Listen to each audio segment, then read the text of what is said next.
നാരായണൻ സ്മൃതി ദിനം.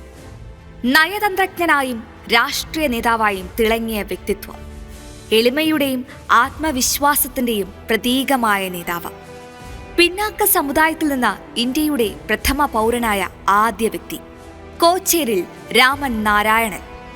1920 ഒക്ടോബർ 27 കോട്ടയം ജില്ലയിലെ ഉഴവൂർ വില്ലേജിൽ പെരുന്താനം എന്ന സ്ഥലത്തായിരുന്നു നാരായണന്റെ ജനനം. പഠനകാലം നാരായണന് അത്ര എളുപ്പമായിരുന്നില്ല. അതൊരു ദാരിദ്ര്യകാലം കൂടിയായിരുന്നു. പലപ്പോഴും ഫീസ് നൽകാതെ സ്കൂളിന്റെ വരാന്തയിൽ മാത്രം ഒതുക്കപ്പെട്ടൊരു ജീവിതമായിരുന്നു അദ്ദേഹത്തിൻ്റെത്. എങ്കിലും പ്രാഥമിക വിദ്യാഭ്യാസം കോട്ടയത്തെ സ്കൂളുകളിലായി അദ്ദേഹം പൂർത്തിയാക്കി. അതിനുശേഷം കോട്ടയം CMS കോളേജിലും തിരുവനന്തപുരത്തെ യൂണിവേഴ്സിറ്റി കോളേജിലുമായിരുന്നു ബിരുദ പഠനവും ബിരുദാനന്തര പഠനവും. താഴ്ന്ന ജാതിക്കാരനായതിനാൽ സർക്കാർ ഉദ്യോഗം അന്നത്തെ ദിവാൻ സർ CP അദ്ദേഹത്തിന് നിഷേധിച്ചു. ഇതിൽ പ്രതിഷേധിച്ച് തിരുവനന്തപുരം യൂണിവേഴ്സിറ്റി കോളേജിലെ ബിരുദദാന ചടങ്ങ് നാരായണൻ ബഹിഷ്കരിച്ചു.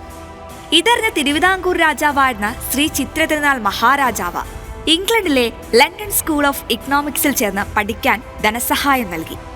ഇംഗ്ലണ്ടിൽ നിന്നും തിരികെ എത്തിയ നാരായണൻ നെഹ്റു സർക്കാരിന്റെ കാലത്ത് വിദേശകാര്യ വകുപ്പിൽ ചേർന്നു.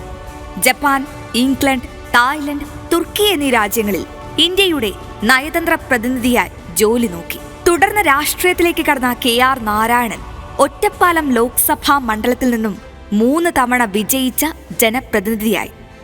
1992 ഇന്ത്യയുടെ ഉപരാഷ്ട്രപതിയായി.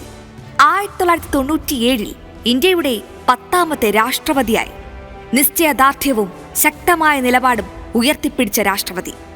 സൗമ്യതയുടെ മുഖം, തികഞ്ഞ നയതന്ത്രജ്ഞൻ നാരായണൻ 2005 നവംബർ 9 85-ാം വയസ്സിൽ ഈ ലോകത്തോട് വിട പറഞ്ഞു.